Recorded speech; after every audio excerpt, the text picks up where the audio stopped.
So here, square root of 8x squared minus 1 equals to 2x plus 2.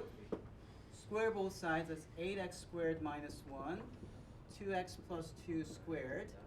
Now this thing, if you FOIL this out, if you write 2x plus 2 times 2x plus 2 and FOIL that out, after some computations, you're going to end up with 4x squared plus 8x plus 4.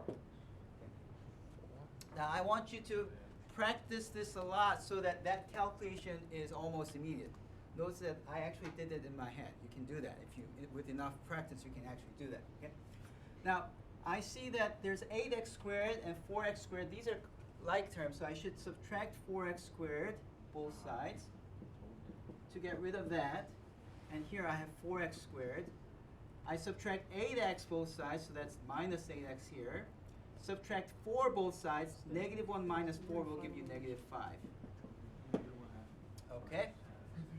And then what you have here is you can either use the quadratic formula or you can use the factoring. And let me go for the factoring because that's quicker. 4 times negative 5 is negative 20. Think about two numbers that multiply to negative 20, add to negative 8. And what two numbers are there? Well, 2 times negative 10 is negative 20, and 2 plus negative 10 is negative 8, right? So we know that 2 plus negative 10 is equal to negative 8. 2 times negative 10 is negative 20. So I split the middle part. So 4x squared plus 2x minus 10x minus 5 equal to 0 is what you have. And then now you factor by grouping. That's faster. So 2x is the common factor for the first one. Is 2x plus 1. And then negative 5 is a common factor for the second one, 2x plus 1. And then look at this as if this is like a complicated Chinese character or something. Like it's just a single number. Okay, so assume for a woman is 2x times a minus 5 times a. That means you can factor an a out, right? You can factor an a out, which is if you factor the 2x plus 1 out, what do you get? 5. Yeah. So from 2x times 2x plus 1, if you take this out, you're left with 2x, right? So you write 2x. 5 and 2x plus 1. You take this out, what's left? Negative 5 is left. So you get that. And then you solve each individually. 2x minus 5 equal to 0. You get x equals to 5 over 2. And you solve this, you get negative 1/2.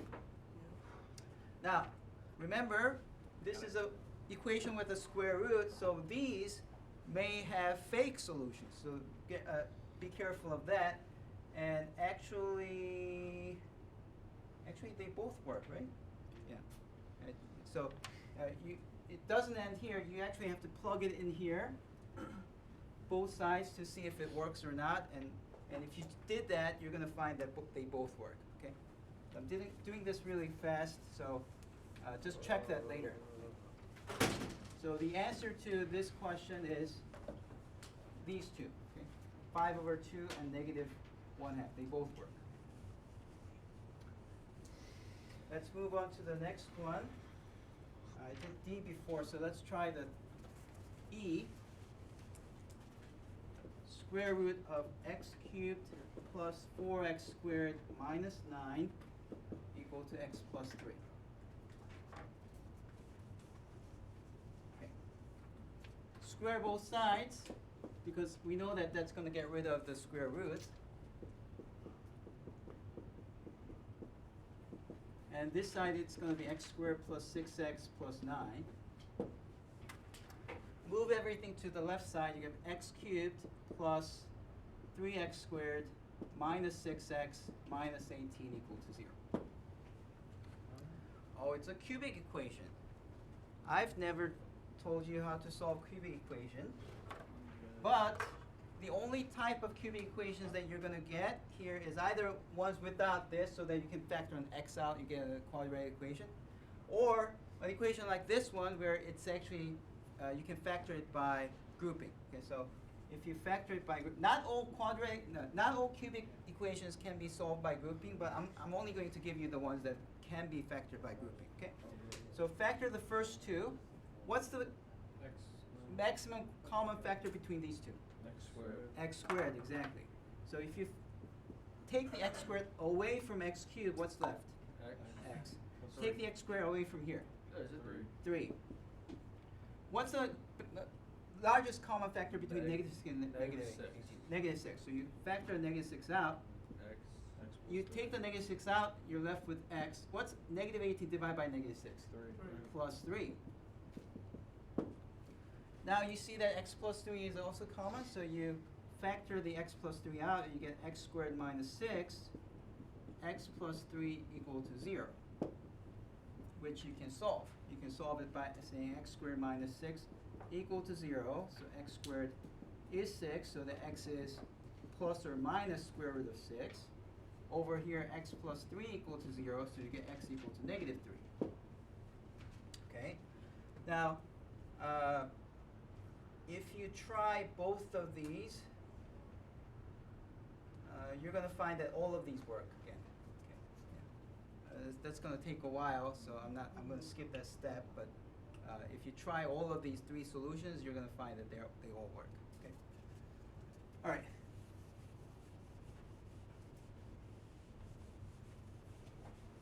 Okay, the last one. That's the toughest one. Square root 4x plus 1 minus square root x minus 1 equals to 2. Now, I know that if you square the entire thing, because of 2ab thing, 2 times this, you're going to end up with something that still has a square root, okay? So what you can do is you have to move this to the other side, so at least you can get rid of this square root.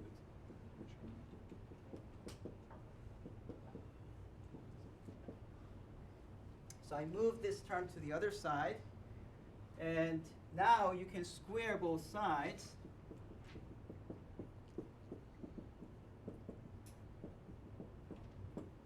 So that at least this one will go away. But this one wouldn't because of a squared plus b squared plus 2ab thing. So 2 times ab will give you 4 times square root of x minus 1. So you're going to get 4x plus 1. This one will be 4 plus x minus 1 plus 4 square root of x minus 1.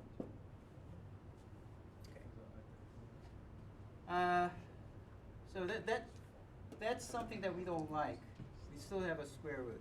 But we see that we can still move everything to one side and take the square again, right? Subtract that.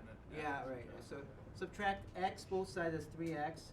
4 minus 1 is 3, subtract 3, so that's 3x minus 2. 4 times square root of x minus 1. Now you can square these and it's fine. That's going to get rid of this. It's a product, so they both get squared.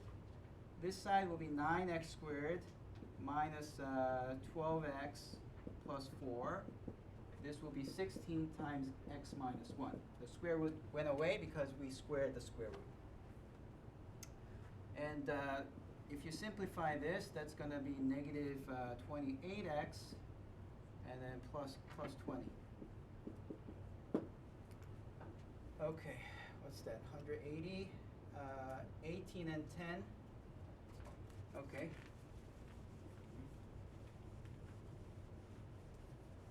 So you can find 2 numbers that multiply to 9 times 20, which is 180, and add to negative 28. Those are 18 and 10.